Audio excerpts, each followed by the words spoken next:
I'll hit allow attendees. Yep, we're now broadcasting. Hello, I want to welcome you all to our very first live open access webinar. My name is Kelly Seacat, and I am the director of the Lucas Artist Program at the Montalvo Art Center. Montalvo is in Saratoga, California. It sits in a public park on 175 acres of land with about 3.5 miles of hiking trails. And it just seemed like a celebration of Earth Day would be a great way to launch our first effort into a live streaming webinar. I have to thank our partners from the Millennium Alliance for Humanities in the Biosphere, which came on board with quite a force. They've been an absolute delight to work with. Joan Diamond and Brittany Ganguly have both been an absolute treat. Brittany is our technical director today and will be hosting the webinar with us. They are committed deeply to working to build a wide alliance to foster, fuel, and inspire a global dialogue on the interconnected threats facing humanity, something we're calling the human predicament. And they brought to us the esteemed foremost mind in conservation biology, Dr. Paul Ehrlich. So we're delighted to have you with us, Dr. Ehrlich, and looking forward to today. Very nice to be here. Before we get started, I just want to do a little bit of housekeeping. And Brittany, if I miss something, please jump in. But we're asking our panelists to please mute their mics. All of our visitors to the webinar today can go to the top right-hand corner of your screen if you'd like to change your view. Most of our presentation today will be on a PowerPoint presentation, which you see in front of you. If you have questions you'd like me to try and get answered, please send them through the chat. And I want you to know that this is being recorded, and we also are doing a live Facebook feed of the event today. So next, and maybe most important for me, I want to thank my partner in this project, Michele Guieu. Michele is an eco-artist working in the Bay Area and a longtime integrated teaching artist who works with us at Montalvo Art Center. The image you're seeing in the presentation is a project Michele had the opportunity to create this past January. She was at a residency in 29 Palms at the Desert Dairy Residency. The Desert Dairy was once a public dump. It's now a public residency. It's in the Mojave Desert of California, and Michele was given the opportunity to do something she's been wanting to do for a long time and create a visualization of the complex systems in which we're living. Go to the next slide, Michele. So Michele took a week of her life, went down and brought all of her favorite books she's been reading and built this incredible structure.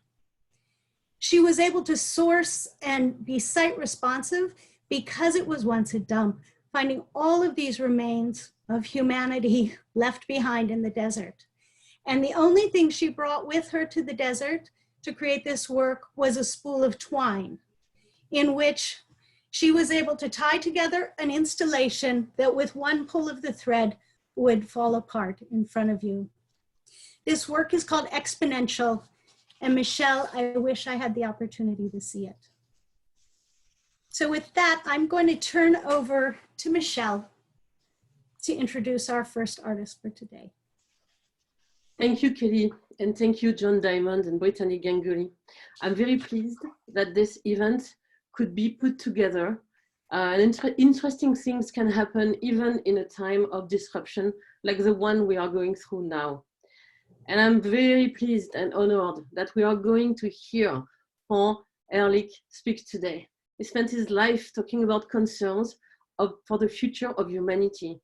And here we are in the middle of a worldwide pandemic. Hopefully, this dramatic episode will help us see more clearly the changes we need to make to reduce the threat of a systemic collapse of our civilization. And now I'm very pleased to introduce Ivan Sigg, a prolific French painter, illustrator for the newspaper Libération and Le Monde, and writer. He wrote fiction novels, a collection of children's books, and published many art books. He was a member of Banlieue, a pioneering group of street art in France.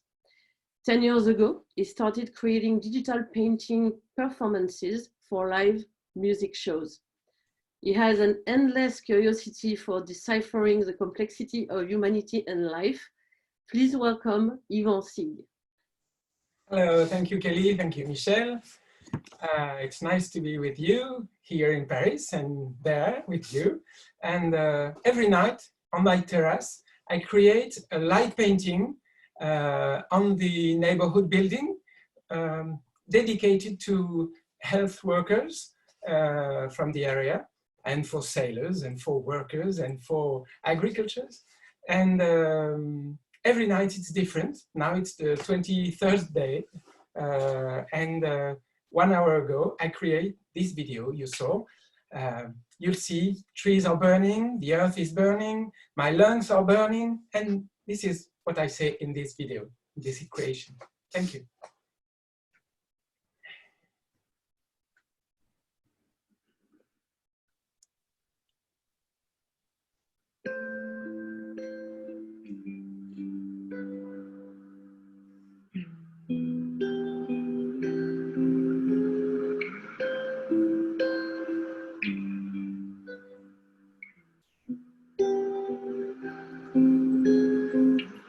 Round dancing satellite, from far you could see us at night. Come across the satellite, its shiny beam flows over time. I'll set it all for you, for me, and I'll set it all. And I'll set it all tonight, 'cause I'll take over upon a leaf. Is it? Is it? Is it? Is it love? Is it all that you care about? Is it all that you care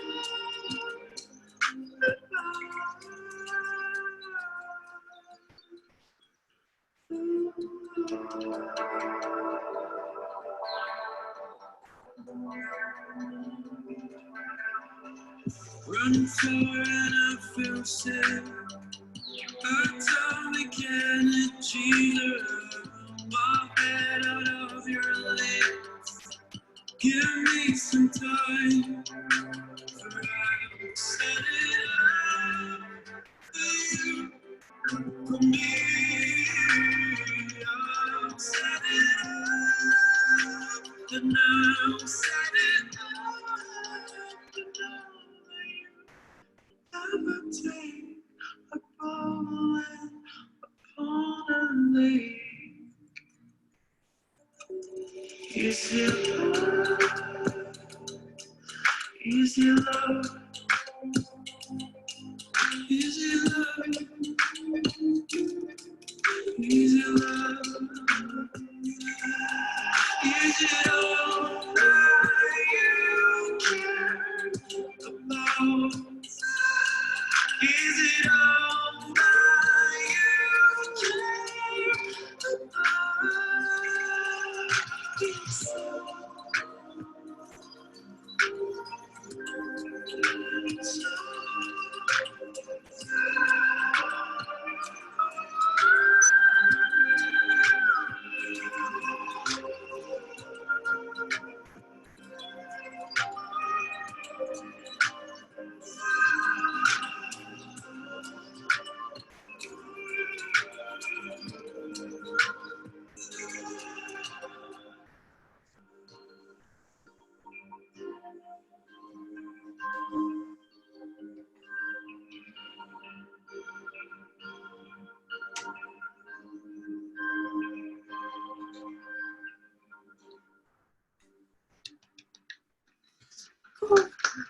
Bravo, Yvonne.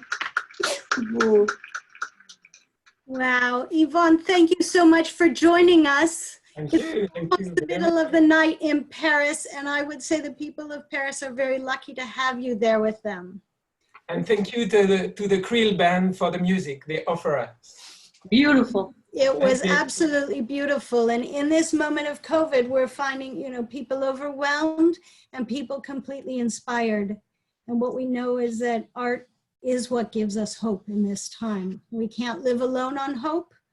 And this is why I feel that we're all seeking the scientists and the people who can actually explain to us this moment and what's happening. And so with that, it's my honor to welcome Dr. Ehrlich to our program today. It's a pleasure to meet you for the first time ever. Dr. Paul Ehrlich is the president for the Center of Conservation Biology and Bing Professor of Population Sciences at Stanford University. He's received countless awards, honorary doctorates for his work and his lifetime commitment to the sciences.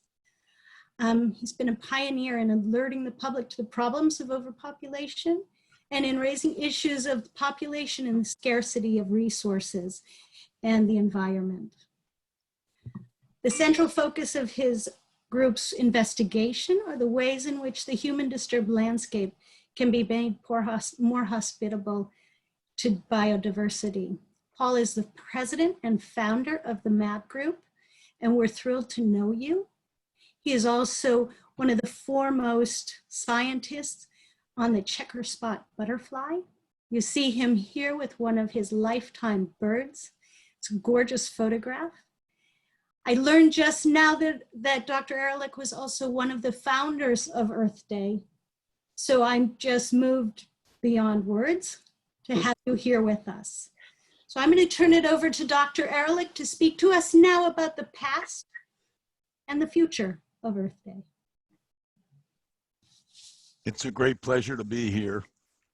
Am I coming through okay? Yes. Coming through great. Great. It's actually a sad time for me personally and for all of us. As some of you know, Don Kennedy, who was president of Stanford, head of the Food and Drug Administration, later editor for 8 years of Science, one of the world's truly great scientists and truly great people, just died of COVID. I wanted to say just a few words about him for those of you who know him and those of you who don't. First of all, he was one of the broadest scientists I have ever met, not just the broadest biologist. He was basically a neurophysiologist, always more clever than me, because when I was doing experimental research on butterflies, he was doing experimental research on the nervous system of lobsters. So the NSF supplied him with experimental animals that he killed daily and ate for dinner. Whereas if you've ever tasted a butterfly, you know that lobsters are better. Don also had a strong interest, among many other things, besides birding, fishing, and science, in art. And he worked with a very fine local artist, Darrell Way, for years in her science art program. She's a great promoter of using art to explain science. She was a co-author of the Birder's Handbook. I don't know if this can come through, but there's, for example, one of her illustrations in the Birder's Handbook. Anyway, it doesn't matter. But Don and she wrote a book on science art, which was published by Yale University Press. And so Don was a great fan of art, as am I. And the MAHB has always tried to maintain connection with art because, as you may know, there's a lot of work showing that if you just write books telling what the science says, it doesn't change human behavior. You need other forms of narrative to get people to behave in proper ways. And the MAHB has been involved. I, for example, worked hard with an old friend named Carol Armitage, who was the top dancer in the world 20 years ago. and is now the top choreographer in the world. She had shows on Broadway. She ran an opera in Italy, and she has done several shows on things like climate change. She did, and I narrated a dance program 3 nights in a row underneath the blue whale in the American Museum of Natural History to 2 stand-up crowds.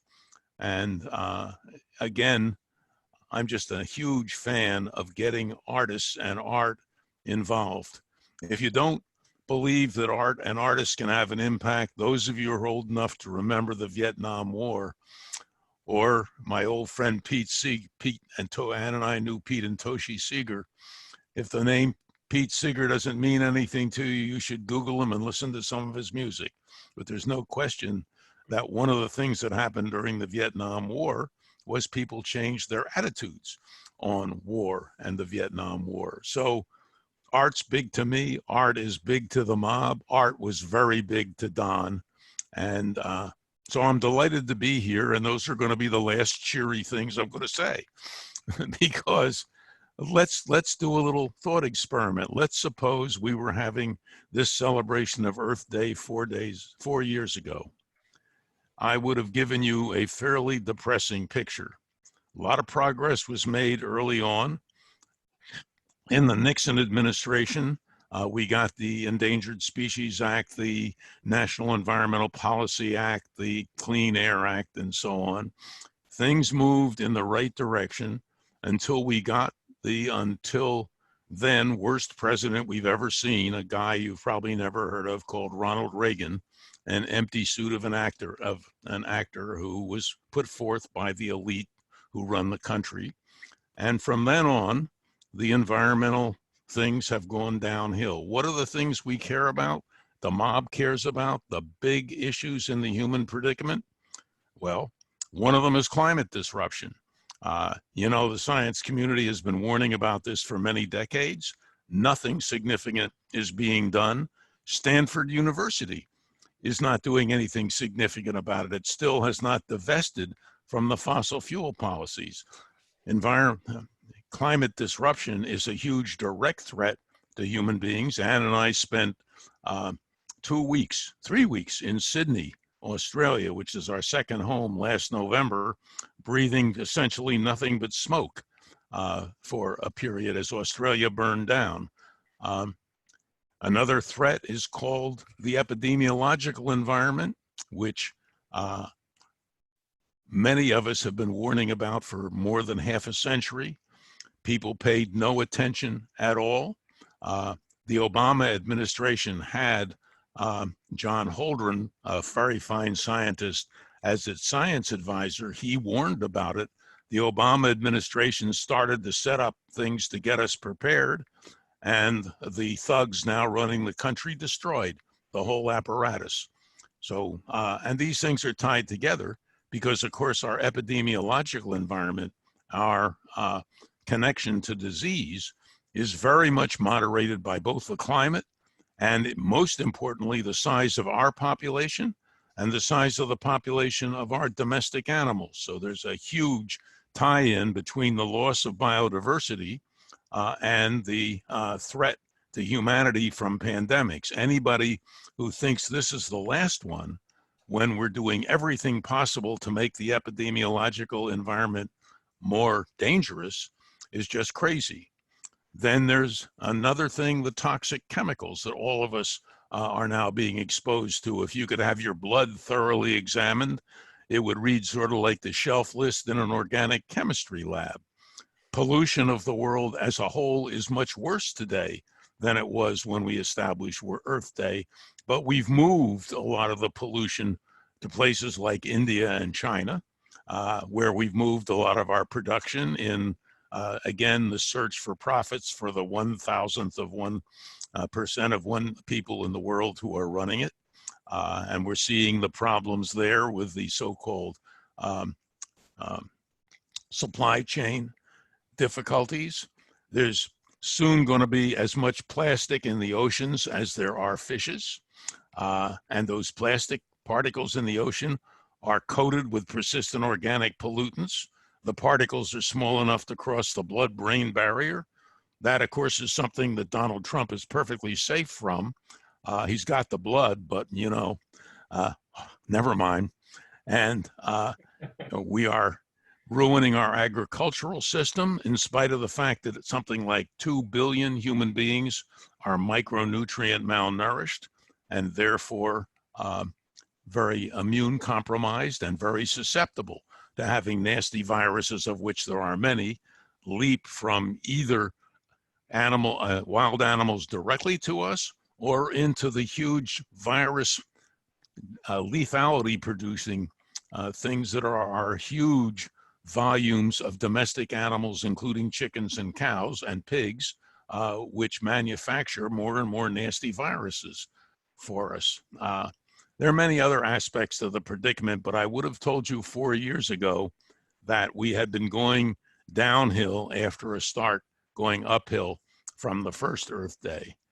4 years later, I am depressed to say that the attention has gone almost entirely to the one long predicted event that we knew was coming. And the other issues are being lost even worse than they were before we started. Having nothing but empty suits in Washington, having science under full assault and so on is a really horrendous situation for humanity. I'll finish by just saying there are a lot of scientists who are working like crazy to help us out in the SARS-2, the COVID-19 pandemic. They're working day and night. As you may have seen, they're often on TV trying to say that you got to be insane to open up the country now and so on.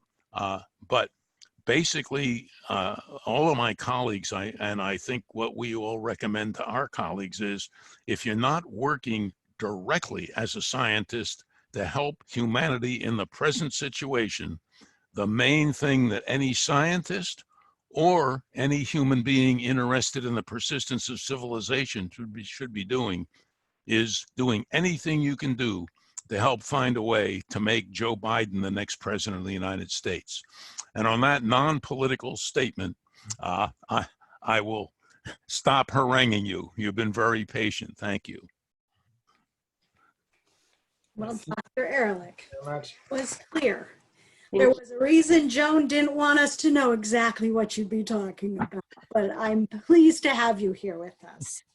I do have one question for you, and it goes back to the art. It's from one of our visitors, Ashley Colby, and she's a former student of Gene Rosa at WSU. Yeah. Artist in his own right. Gene was one of the losses like Don, too early. Yeah. So Ashley is working now in Uruguay. She's at the Rhizoma Field School, and she's seen absolute significant work on sustainable livelihoods there. In other words, there's people already living in ways we need to all be living. And she's wondering, how do we use art to share these narratives and amplify these marginalized voices among the worst polluters? Well, one of the things we do have today that we didn't have when the first Earth Day came along is a much better access to tools to spread the word. I mean, you know, one of the things I used to do in classes, I'll give you a little bit of a harangue. One of the things that's been clear to me, basically an evolutionary biologist, is that for most of our evolutionary history, we evolved to learn to dodge rocks thrown at our head, leopards creeping through the bush, things like that. And that was very successful in terms of keeping us from being eaten and letting us to reproduce. And there was a strong selection for the ability to notice changes, things moving against our environment. There is a point to this. The back story there, though, is that we also evolved to keep the background environment constant. If somebody's going to throw a rock at your head, better to do it against a blank background than against, say, a busy city street or something like that. The trouble is now, the big threats aren't rocks thrown at your head or leopards that want to eat you. They're changes in that very background environment. And if you don't believe, here's the connection about that, take out your cell phone. You have a video camera with you. Take out your cell phone, start out by just shaking your head back and forth and notice how the room stays still. Then take out your cell phone and take a picture of that, moving the cell phone, and then watch the picture in the cell phone. You'll throw up because it's completely crazy. And the reason is that we've evolved so that the information from our proprioceptors tells us our head is moving and compensates for that so the background remains steady. That's fine if people are throwing rocks at your head. But if the thing you want to be able to detect is the changing background, the fact that there are more and more people every day, the fact that there are more and more pollutants every day, the fact that the climate is actually changing and quite rapidly, we tend to tune that out the same way we tune out the results of moving our head because we're trained to tune it out. And so use the cell phones, you make movies, make art, tell the stories with narrative, put in stories. Well, there's a very successful program. Joan may remember the name. I have trouble at the moment, but people have done the following. They have done TV soap operas, which feature a very important thing, particularly as a group that's very interested in the best way to get the population moving to shrinking instead of growing is to give women rights and opportunities just like men. In other words, the women's liberation movement was exactly on the right side from the point of view of ecology. Well, they do TV shows in which women face problems like abusive husbands or forcing people to have children or forcing people to have babies they don't want to have, and so on. What they do before they show them, and they've done this in both Africa and Latin America, is do surveys of people's attitudes. Then they show the soap opera for a while, and then they resurvey. And it turns out that women's rights and their reproductive rights and their knowledge all increase in the right direction. A good example of using art, a soap opera is a form of art. If you don't believe it, look at A Place to Call Home, made in Australia, the best soap opera ever made. There's a place where art is actually changing people's behavior, where lecturing them hasn't done any good at all. So, end of answer. I appreciate you taking the time. You can imagine, as somebody who's dedicated her life to the arts and to the work of artists, that's what we need to hear. For me, I wonder if you want to leave any of our sort of non-artists and novice viewers with one thing. If there's one thing we could do. The one thing you can do, and this comes from somebody who enjoys art but is a perfect aesthetic blank. I'm tone deaf and colorblind and I love art. But the one thing you can do is understand that education is not something that's poured into you until you're 18 or 23 and then you give it up. Learning about art, learning about the environment is the best scientists I know spend more time reading and studying stuff. And I don't mean just reading scientific articles. I watch soap operas. I love good novels. If you haven't read The Huntress by Katie Quinn, it's a brilliant book. You should spend your time learning about the world, and there are many ways that involve all kinds of art. One of the best is, in my view, the historical novel that brings alive accurate history. So just keep learning. Don't trust me. I could be a paid agent of the condom industry. Learn for yourself. You're being lied to continuously, as you know. There's a wonderful song around now that the liar tweets tonight is the name of the song. So listen to The Liar Tweets Tonight and enjoy it.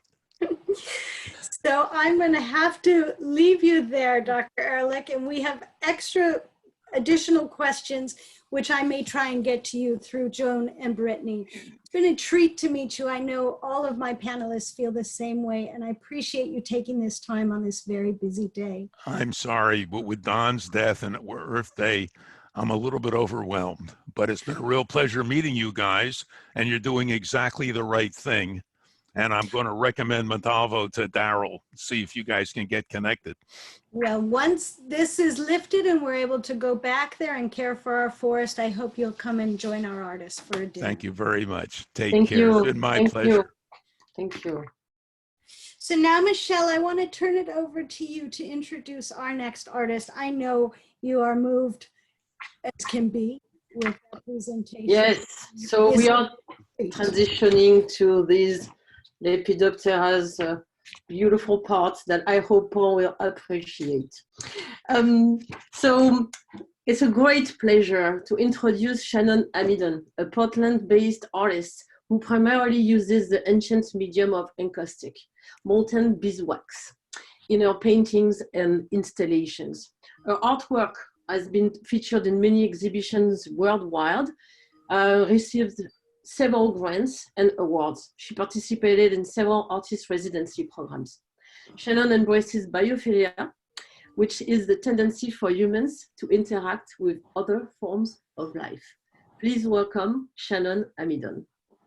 Hello, everyone. Thank you so much for having me. I'm really honored to be here with these other amazing artists and Paul. I really appreciate this opportunity. As Michelle said, I'm an encaustic artist from Portland right now, and my artwork explores the cycles of life and natural history, and I really focus on insects and their habitats. And in my practice, I strive to be as eco-friendly as possible and using as many sustainable and natural and repurposed materials as possible in my work. I have a fascination with insects.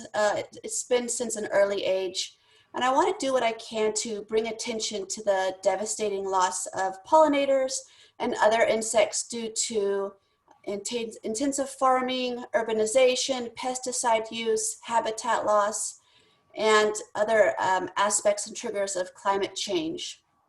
A lot of people are freaked out by insects or don't really like them or don't really understand how important they are and the roles that they play in our lives and supporting humans. They are the kind of the base of the food web, feeding birds and fish and reptiles, and they pollinate our food, and they do other things that are really important, like disposing of waste and cycling of nutrients. So it's up to me, I feel like, to try and share this with people and through my artwork. And during this time of shelter in place in COVID-19, I decided I wanted to start a daily practice to share my love of insects, but also keep me connected with people and keep me practicing. It's can be all overwhelming, as I'm sure most of you know. There was a time when I didn't want to create at all, but I really wanted to force myself to do something positive each day. So I decided to use my passion for art and the environment, and I really love upcycling materials, so I had lots of vintage postcards. So each day I create a new mini encaustic painting on a postcard or a vintage envelope going back from the 1900s to the 1960s, and I love the handwriting on each card and thinking about where these postcards have been. And I post one each day up on social media to share with people, and it's been really wonderful being able to connect and reach out to people all over the world. In the US, I've been sending them as gifts to people, just little surprises. And I also write little hand notes, encouraging people, sending them positive thoughts. As Paul was mentioning, I really feel like art is really incredibly important, especially in times like these. And this, as he mentioned, finding the tools to help spread the word about the environment. And art is one of my tools. And it's a way we all can connect with each other. And it's a way people can use their imaginations. And in this time, maybe even escape a little bit. And also, even more than escaping, maybe art can help people question what's been going on and why it's happening, and getting them more involved and participating more. So it's a real honor for me to be an artist during this time, to be able to create something and to be able to connect with people and put something beautiful out into the world that's meaningful to me and hopefully meaningful to other people as well. So thank you so much for allowing me to share this with you guys and being part of this wonderful event. Thank you, Shannon. Shannon, thank you. It was a treat to meet you through this process, and one day we will see each other in person. Oh, absolutely. I agree. I love Montalvo. I love going high. Before I was in Portland, I was in the Bay Area, so that was my home. Fantastic. Thank you. So I want to take a moment to introduce our next artist. Kija Lucas is a Lucas Artist Fellow and a longtime friend to our program. He's a Bay Area artist based in San Francisco, also an arts educator. And Kija's been working on many, many projects sort of using scientific technique to look at how things are classified, categorized, how we sort of give things priority, give things a hierarchy. And unfortunately, during this time of COVID, Kija had a beautiful premiere of the Museum of Sentimental Taxonomy. And what you're seeing is an image. It's a photographic image from that exhibition. We had 6 large-scale images in our cottage gallery at Montalvo, and we've needed to close it during this moment of shelter in place. This is a project that I know Kija will continue. She's been working on it for several years, capturing the things that people hold sacred, from their crushed can to their collection of rocks to their old ballet slippers. And Kija has a way of looking at humanity, and I invited Kija to join us today, in particular to look at a project she worked on entitled Stories from Home. Kija. Thank you, Kelly. Can I get the next slide, please? Thank you all for inviting me. I'm really excited to be here. Growing up in the US in the melting pot generation, I did not know that I had a history or understand the impact of that history on who I am today. How my 7th generation great-grandmother's life has much to do with who I am. I'm interested in how ideas are passed down through generations, how these ideas become so embedded in culture that we know them to be true.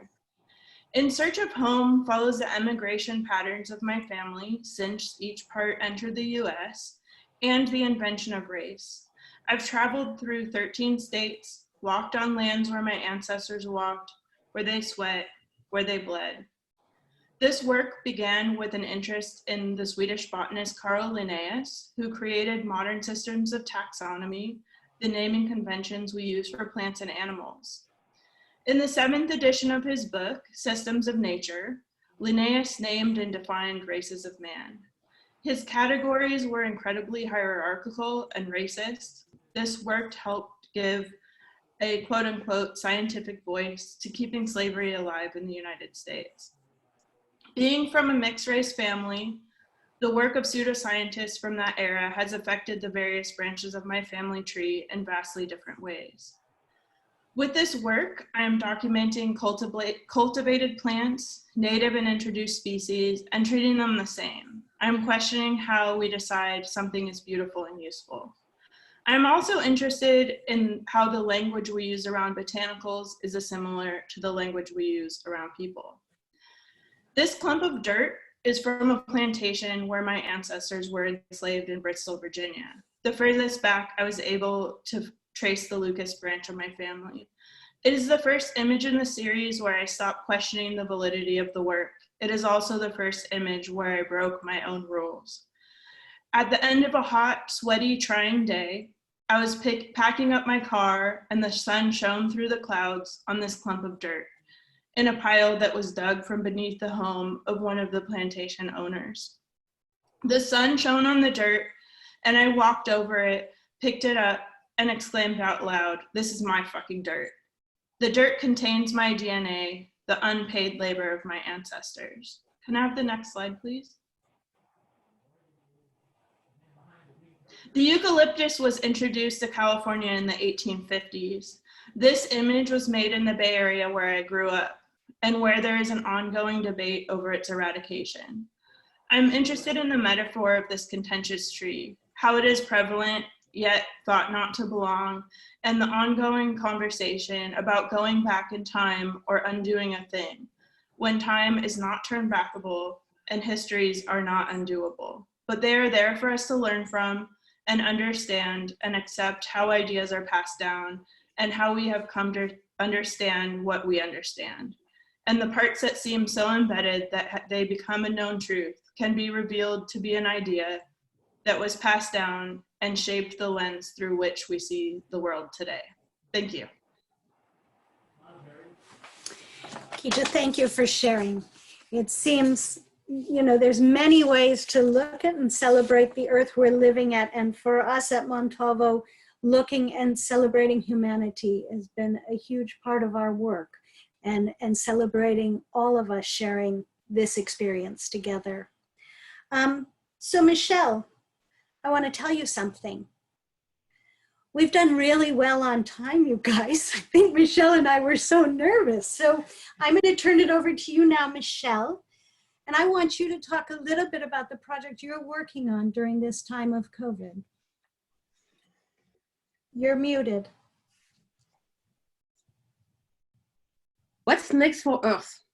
So What Next for Earth is an open Instagram community art project created by Leah J, artist in the Bay Area, like myself here, and myself in the time of confinement.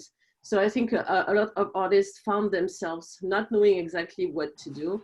And that's why it's so interesting to see Ivan's work, Shannon's work, like something is happening and we can do something about it with our creativity, which is really, really cool. So this period of confinement during the COVID-19 pandemic is a unique opportunity, we think, to pause and to think about the changes we need to make in order to think about the future of humanity and the biosphere. It is possible to reorganize and to rethink and to redream. The pandemic shows us that our complex societal system is fragile and unstable. So a lot of people know that, including Paul, of course, but a lot of people don't. So the pandemic for them is extremely surprising. We are using more and more resources on the planet, and the planet cannot provide enough to replenish. And the infinite growth that we are, the course we are on, this infinite growth is not possible on a finite planet. When I say this, it seems obvious, but in fact, it's exactly what we are doing. We are on a trajectory of an infinite growth. It's not possible. How can we stop this? So could we shift from an anthropocentric view of the world to one where we understand how to share this planet with the rest of the living world? So this project invites everyone to contribute, people who are professional artists and people who think artistically or have ways to express themselves creatively. And we believe that we need art more than ever. So this is why we started it. The first project that we are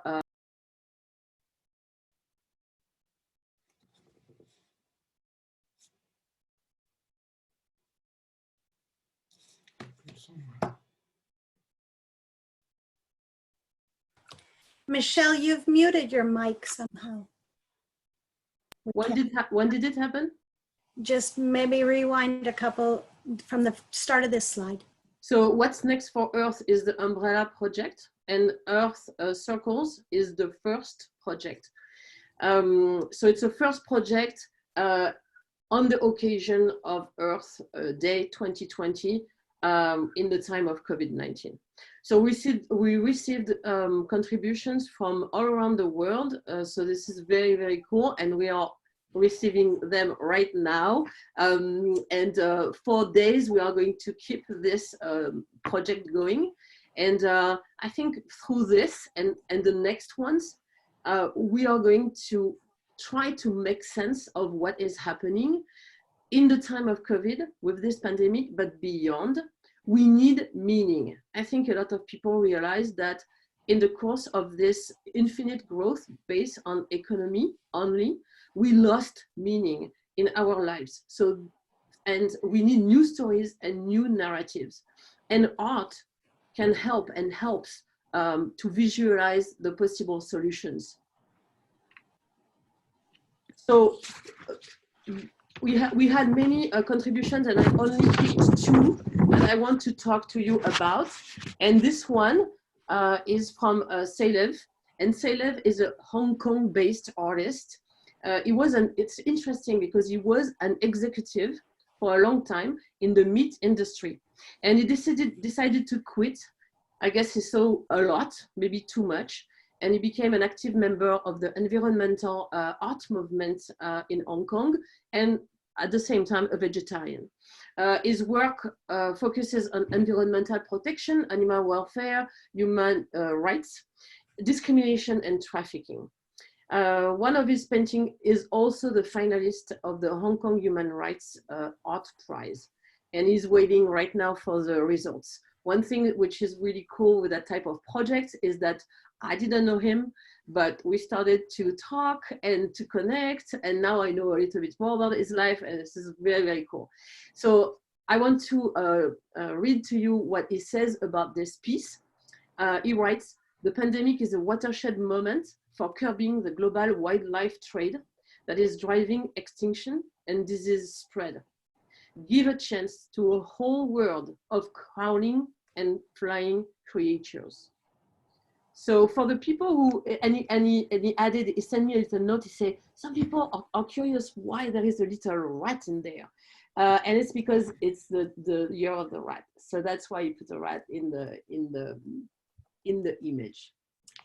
Okay, and we are going to see the next one. So I picked a very, very different, with Leah, we talked about this, and Kelly too.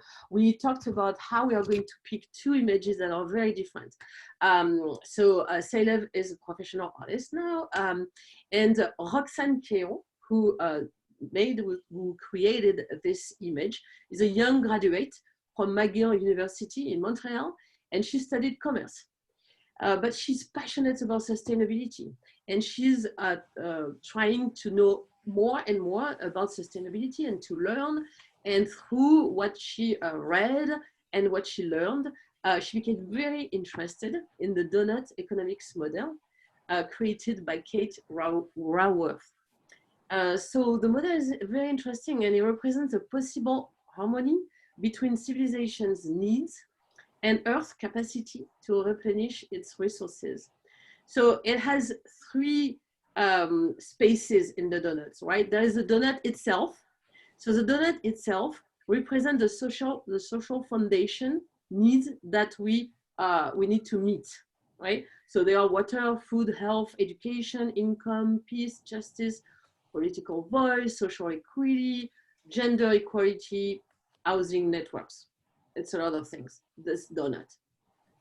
In the center, the whole is the inside of the donut is where there is a shortfall and social foundation is not met. So you need to see the real diagrams. It's her interpretation here. So it falls, there is no the social foundation is not met in the center. In the outside, so the outside of the donut is the limit that we cannot cross. The outside of the donut, it's the ecological ceiling. And if we cross it, it's exactly what we are doing right now. We go on overshoot. And maybe you know that there is an overshoot day. So the overshoot day is when, if we take a year, is when on Earth, we are, as a civilization, we start using resources on Earth on an overshoot, in an overshoot way. So that's it, we reached the limit. This day in 2019 was July 20th. So it means that all the months after, it's overshoot, okay? And for example, in the US, we use more than 4 planets per year, per habitant. And of course, in some of the African countries, it's less than 1. We should overall And if we look at the donut economy, use 1 planet. So we will stay in the limit of we will not cross the ceiling, right? We will not go over. Okay, so my conclusion, I would say that nature is not the backdrop of our existence. We are nature, and we need to incorporate that very, very strongly in our minds. Thank you very much to all, and now I will let Kelly clôture this presentation. Thank you very much. Thank you, Michelle. We can't see you. Oh, again. Michelle, during your talk, we received a message from Leah, and you received 2 more posts for what's next for Earth during this time. Oh, that's excellent. It's awesome. Really. And I know for you, this is an open call to have everybody participate. So when you're trying to wrap your head around thinking about what to do, maybe it's just taking a moment to meditate on this idea of our relationship to the planet. Yes. I think in speaking with Joan before we got started 2 weeks ago on planning this event, she said to me something that sticks with me, that, you know, really this moment of pause, this moment of pivot, this moment of time is really for a space for us to understand what grounds us. And in what grounds us, what are our true values? And I know, you know, it seems, not sure, but as people are posting on social media, they're posting images, they're posting from the natural world. This is what gives us joy. The arts give us joy. People turn to the arts for hope, but they also turn to the open fields and the open spaces that do sustain us. And I think now it's our turn to figure out how we sustain the planet that houses us. Michelle, thank you for bringing this idea to us. Thank you, Kelly, for making it possible with Brittany and Joan. It's awesome. I'm delighted. I want to thank Yvonne and Shannon and Kija for joining us today. Thank you so to much. share your work. And then I want to thank Brittany and Joan, because this was an absolute delight. This was a great program. And for both Michelle and I, we feel like it's very important for people to take a moment and go to the MAHB website and see what's happening there. Join as members, get involved. I would say the same holds true for Montalvo. This is a hard moment to sustain the arts. This is a moment we need science more than ever. And where these 2 worlds can come together is going to be really important for the future of humanity. Joan, would you like to say anything in closing? I would just like to say thank you very much, Kelly. I think your work and the work of Montalvo is fabulous and an incredible contribution to moving us forward and out of some of the darkness. And thank you, Michelle, for the open mind, the energy, and the willingness to plunge in to new territory.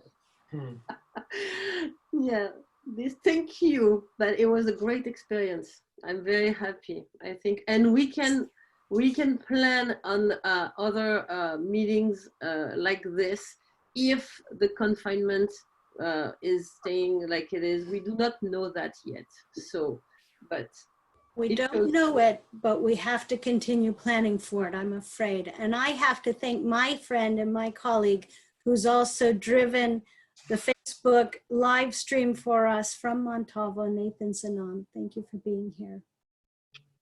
Thank you to everybody. Thank you. Check out the artists, go to their websites, their Instagrams, see what they're up to. They're doing incredible work. They are. Thank you, everybody. Thank you. Bye. Thank you. Bye-bye. Thank you. Bye-bye. Bye-bye.